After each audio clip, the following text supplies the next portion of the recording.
உங்களை வரவேற்பதில் பெருமை கொள்கிறது ஸ்பார்டகஸ் அகாடமி. அனைத்து உறவுகளுக்கும் ஸ்பார்டகஸ் அகாடமி அன்பான வணக்கங்கள். முந்தைய பதிவில் பழைய கற்காலத்தை பற்றிய முழு விளக்கத்தையும் பார்த்திருந்தோம். இந்த பதிவில் புதிய கற்காலத்தை பற்றி பார்க்க இருக்கின்றோம். அடிப்படையாக கற்காலம் என்று வர்ணிக்கப்படுவதற்கு காரணம், மனித சமூகம் கற்களை ஆயுதமாக கருவிகளாக பயன்படுத்தியதால் அதனை கற்காலம் என்று வரலாற்று ஆசிரியர்கள் வர்ணனை செய்தனர். இதில் பழைய கற்காலம் புதிய கற்காலம் என்று பிரிப்பதற்கு அடிப்படை காரணம், அந்த கற்களை அவர்கள் பயன்படுத்திய விதம் வேறொன்றும் இல்லை. அந்த கற்களை அவர்கள் எவ்வாறு பயன்படுத்தி இருக்கிறார்கள், அந்த மாற்றம் உருவாகுவதற்குரிய அடிப்படை பின்புலம் என்ன என்பது குறித்து இந்த பதிவு அமையும். ஆரம்ப காலத்தில் சிக்கிமுக்கி கற்களை பயன்படுத்திய மனித இனம் சில கற்களை ஆயுதங்களாக பயன்படுத்தியது. அதுதான் பழைய கற்காலம். அது கிமு 10,000 ஆண்டுகளுக்கு முன்னாடி இருக்கக்கூடிய காலம் என்று நம்ம ஏற்கனவே பார்த்திருந்தோம். இங்க புதிய கற்காலம் என்பதை கிமு 10,000 கிமு 4000 உட்பட்ட காலமாக வரலாற்று ஆசிரியர்கள் சுமார், எப்பொழுதுமே ஒரு விஷயத்தை சுமார் ஏறத்தாழ என்றுதான் குறிப்பிட வேண்டும். ஏன்னா ஸ்டாட்டிஸ்டிக்ஸ் புள்ளியியல் அடிப்படையில் நாம் அதை சொல்ல முடியாது. ஒரு சுமார் 10,000 கிமு 10,000 கிமு 4000 ஆண்டுகளுக்கு உட்பட்ட ஒரு கால எல்லை பகுதியை புதிய கற்காலம் என்று குறிப்பிடுகிறார்கள். இந்த புதிய கற்காலத்தில் அந்த கற்களை எப்படி பயன்படுத்தினார்கள் என்று பார்த்தோம் அப்படின்னு பார்த்தீங்கன்னா, வளவளப்பான ஒரு கூர்மையுடைய சிறிய ஆயுதங்கள் போன்ற கருவிகள், ரொம்ப நுட்பமான கருவிகளாக அவர்கள் கருவிகளை உருவாக்கி இருக்கிறார்கள். ஆக அடுத்த கட்ட ஒரு பரிணாம வளர்ச்சி நிலையை அவர்கள் அடைந்திருக்கிறார்கள் என்ற அடிப்படையில் தான் அதை புதிய கற்காலம் என்று அறிஞர்கள் குறிப்பிடுகிறார்கள். வேற என்ன அந்த காலத்தில் நிகழ்ந்தது அப்படின்னு பார்த்தீங்கன்னா, மனிதர்கள கண்டுபிடிப்பினுடைய மகத்தான வளர்ச்சி நிலையுடைய தொடக்கம் நெருப்பு கண்டுபிடிப்பு. அது பழைய கற்காலம் என்றால், அடுத்த வளர்ச்சி நிலையுடைய தொடக்கமானது சக்கரம் கண்டுபிடிப்பு. நெருப்பும் சக்கரமும் தான் மனிதனை அடுத்த கட்டத்திற்கு நகர்த்தி சென்றது என்று உலக விஞ்ஞான ஆராய்ச்சியாளர்கள் நிறுவனம் செய்திருக்கிறார்கள். ஆக சக்கரம் கண்டுபிடிப்பு என்பது இடம் விட்டு வேறிடம் செல்வதற்கும் பயன்பட்டது. பாண்டங்கள், மட்பாண்டங்களை உருவாக்கி ஒரு நிலையான வாழ்க்கை முறையை வாழ்ந்தார்கள் என்பதற்குரிய அல்லது வாழ்வதற்குரிய சூழலையும் அது உருவாக்கி இருந்தது. இதுதான் ரொம்ப அடிப்படையான விஷயம். அப்ப சக்கரம் கண்டுபிடிப்பு என்பது ஒரு மிகப்பெரிய மாற்றத்தை உருவாக்கி இருக்கிறது. அதற்கு அடுத்த நிலையில் நாம் பார்த்தோமானால், பழைய கற்காலம் நாடோடியான வாழ்க்கை முறையே பெரும்பகுதி இருந்தது. குகைகளில் தங்கியிருந்தார்கள். மர பட்டைகளையும் விலங்குகளுடைய அந்த தோள்களையும் உடையாக உடுத்தி இருந்தார்கள். நிலையான வாழ்க்கை என்பது பெரும்பகுதி கிடையாது. ஆனால் புதிய கற்காலத்தில் நிலையான வாழ்க்கை முறையை வாழ்வதற்குரிய ஒரு சூழலை அவர்கள் தேர்ந்தெடுத்திருந்தார்கள். இதுதான் அடிப்படை விஷயம். நதிக்கரையோரமாக கால்நடை வளர்ப்பிலும் ஈடுபட்டு இருக்கிறார்கள், வேளாண்மையிலும் ஈடுபட்டு இருக்கிறார்கள். இது உலக ஆய்வாளர்கள் சொல்கிற விஷயம். ஒரு நாடோடி வாழ்க்கையில் வாழக்கூடிய மனித இனம் நிலையான குடியிருப்பு அமைத்து வாழ தலைப்பட்ட போதுதான் அவன் நாகரிகம் என்கிற ஒரு நிலையை முழுமையாக அடைந்தான் என்று குறிப்பிடுகிறார்கள். ஆக நதிக்கரையோரத்தை நோக்கி சார்லஸ் டார்வின் சொல்கிற அந்த கோட்பாட்டின் வழியாக காடு மலைப்பகுதியை நோக்கி அப்படியே நகர்ந்து வருகிற பொழுது அந்த நதிக்கரையோரங்களை பார்க்கிறார்கள். அந்த நதிக்கரையோரத்தில் சிறிய கூரை போன்ற குடிசைகளை அமைத்து களிமண்ணால் அந்த குடிசைகளை அமைத்திருக்கிறார்கள் புதிய கற்காலத்தில். அருகிலேயே கால்நடைகள், இந்த கால்நடைகள்லாம் எப்படி வளர்த்தாங்க அப்படிங்கிறதுக்கு ஒரு பெரிய ஆய்வே இருக்குது. ஒரு சின்ன ஒரு உதாரணத்தை கூட நம்ம சொல்லலாம். வேட்டையாடுகிற மனிதன் வேட்டையாட போறான். சிறிய சிறிய விலங்குகள், தன்னை எதிர்க்காத தாக்காத விலங்குகளை போய் வேட்டையாடுறான். தன்னை தற்காத்துக் கொள்வதற்காக அவன் என்ன பண்றான், போராடுகிறான். இந்த நிலை இருக்கிற பொழுது, ஒரு உதாரணத்திற்கு ஒரு ஆடு இருக்குன்னு வச்சுக்கோங்க. ஒரு ஆட்டை ஒரு மனிதர்கள் போய் வேட்டையாடுறாங்க. அப்ப ஆடை வேட்டையாடி விட்டு அது இறந்து போனது அப்படின்னு சொன்னா அதனுடைய குட்டிகள் என்ன செய்யும்? அந்த குட்டிகளை உடனே அவன் என்ன பண்ண முடியும்? எளிமையாக அதை கைப்பற்ற முடியும். ஆக அந்த ஆடை, அந்த வீழ்த்திய ஆடோடு அவன் என்ன பண்றான், அந்த குட்டிகளையும் கொண்டு வர்றான். அவன் வாழ்கிற இடத்துல என்ன பண்றான், அந்த குட்டிகளையும் ஒரு இடத்துல வைக்கிறான். அது அப்படியே புல்ல மேயுது, அப்படியே சாப்பிடுது. அடுத்து என்ன பண்ணுது, அது வளர ஆரம்பிக்குது. ஆக இதுதான் கால்நடை வளர்ப்பினுடைய தொடக்கம். இப்போ என்ன ஆகுது அப்படின்னு பார்த்தா, ஒரு குட்டி 4 ஆகுது, 4 7 ஆகுது, 7 10 ஆகுது, 20 ஆகுது, 30 ஆகுது. மேய்ப்பு தொழில் தொடங்க ஆரம்பிக்கிறது. பக்கத்திலே அப்படியே மலை நதிக்கரையோர பகுதிகள் இருக்குது, அடுத்தது புல்வெளி மேய்ச்சல் நிலங்கள் இருக்குது.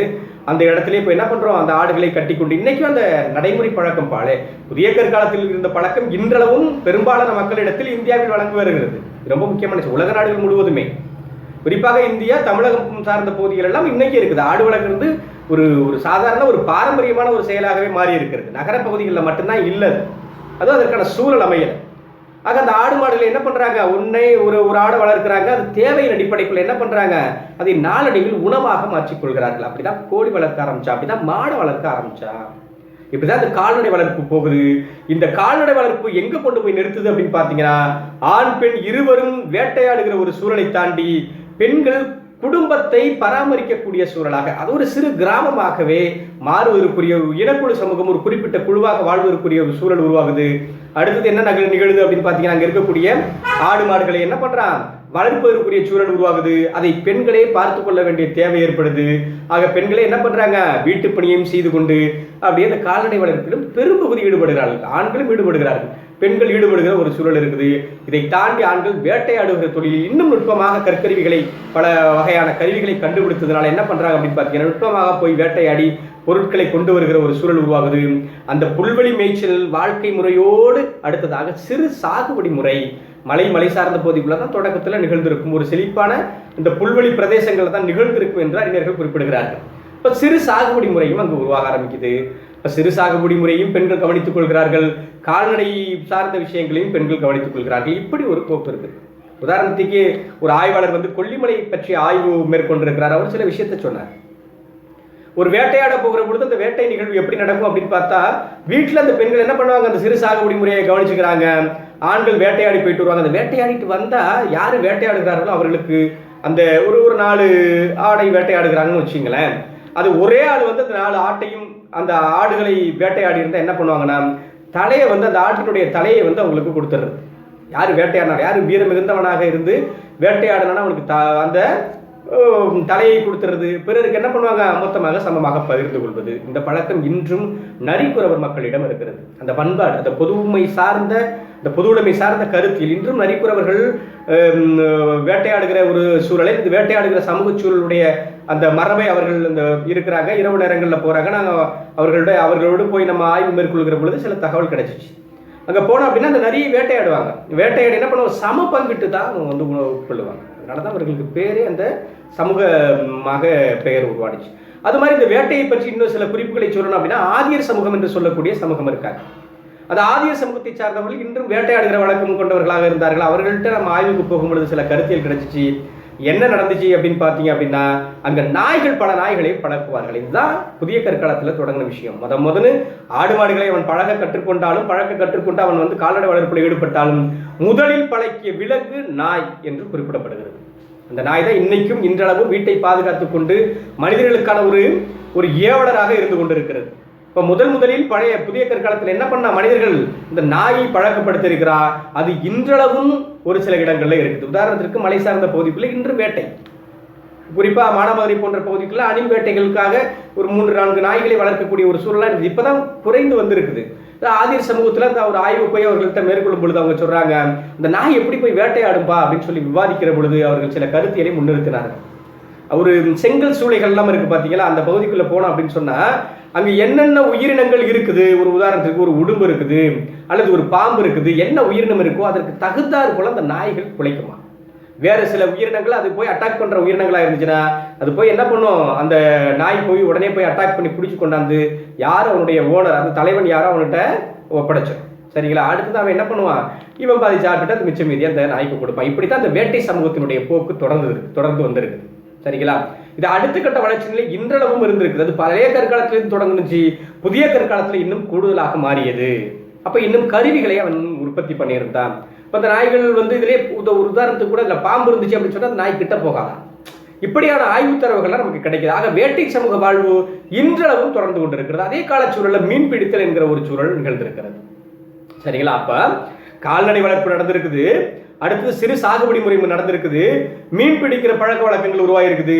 அடுத்ததாக அந்த வேட்டையாடுதலில் நவீன கருவிகளை உருவாக்கி இருக்கிறார்கள்.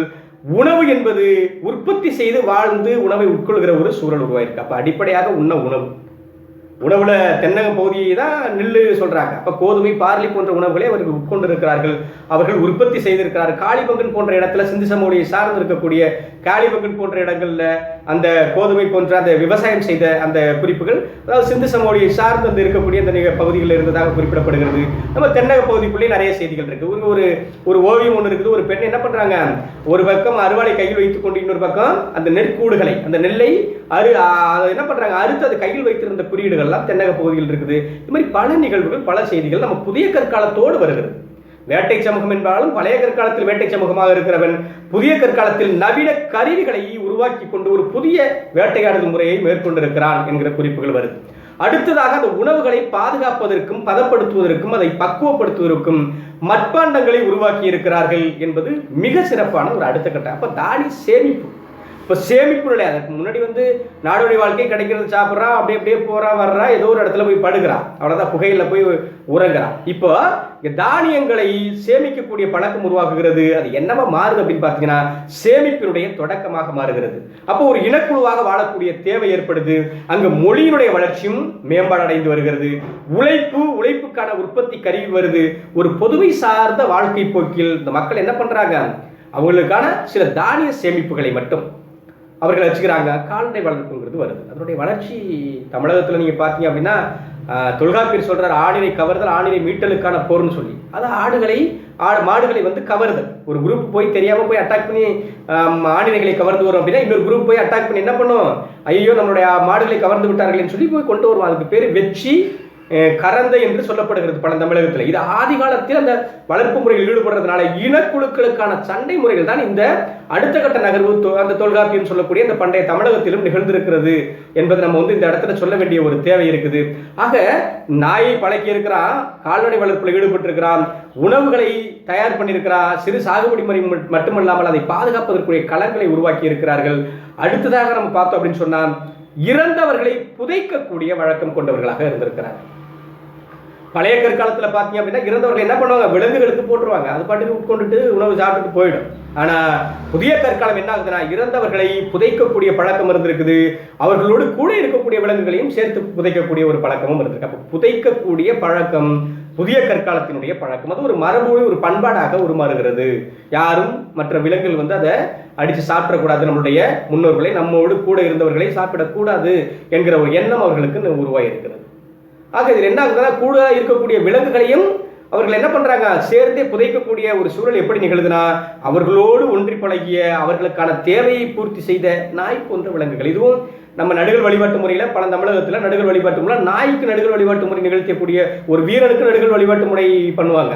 ஆனால் நாய்க்கும் பண்ணக்கூடிய ஒரு சூழல் எல்லாம் இருந்திருக்கிற குறிப்புகள் இருக்குது. ஆக நாய் ரொம்ப முக்கியமாக வேட்டையாடுகிற இந்த சமூகத்தில் வந்திருக்கிறது. அது இன்றளவும் இந்த மனிதனோடு தொல்லைச்சமாக வந்தது. அன்னைக்கு இருந்த நோக்கம் வேட்டையாடுறது இன்னைக்கு ஒரு பாதுகாப்பான ஒரு போக்காக மாறி நிற்கிறது அப்படிங்கிறது ரொம்ப நோக்கத்தக்க ஒரு விஷயமாக இருக்கிறது. என்ன மாதிரியான ஒரு கருவிகளை அவர்கள் கண்டுபிடித்திருந்தார்கள் அப்படிங்கிறது ரொம்ப முக்கியமான விஷயம். என்ன மாதிரி இடமிட்டு இடம் போகிற சூழல் உருவானிச்சு.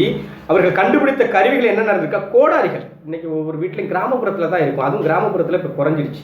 கோடாரி இருக்கும், அருவாள் இருக்கும், சுத்தியல் இருக்கும், ஊசிகள் இருக்கும். இதெல்லாம் அடிப்படையாக ஒரு வீட்டிலும் இருக்கக்கூடிய ஒரு சின்ன உடை கிழிஞ்சிருச்சுன்னா உடனே போய் எடுத்துட்டு தைக்குவாங்க. இது பழக்கம். சாதாரணமாக வீட்டில் இருக்கக்கூடிய பெண்கள் பெரும்பகுதி செய்வாங்க. ஒரு கோடாரிக்கு ஒரு மரத்தை வெட்டணும், வீட்டில் இருக்கக்கூடிய கிளையை வெட்டணும், அதை வச்சு விறகுக்கு பயன்படுத்துவாங்க.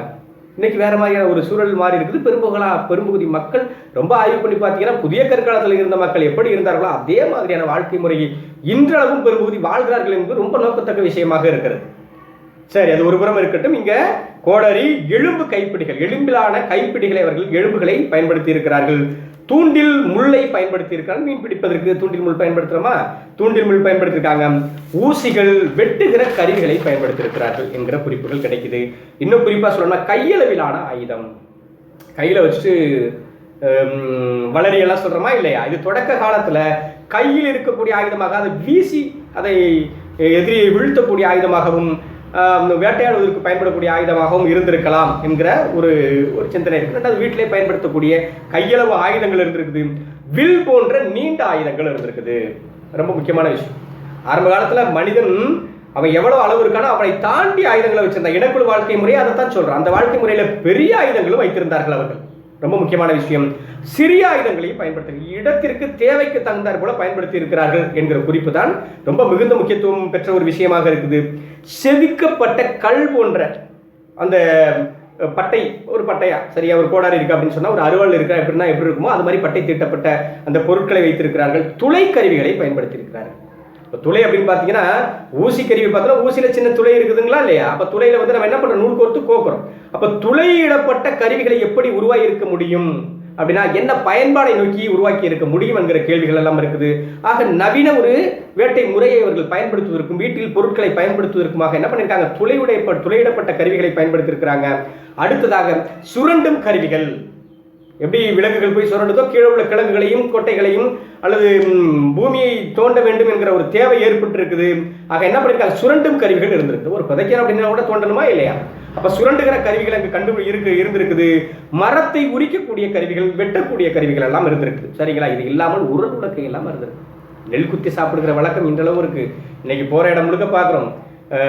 கையால் குத்தப்பட்ட என்ன கை குத்தல் அரிசி கிடைக்கும் அப்படின்னு எழுதியிருக்கிறாங்க. அதான் ஒரிஜினாலிட்டி. அது ஒரிஜினலை சாப்பிட்டவன் புதிய கற்கால மனிதன் தான்.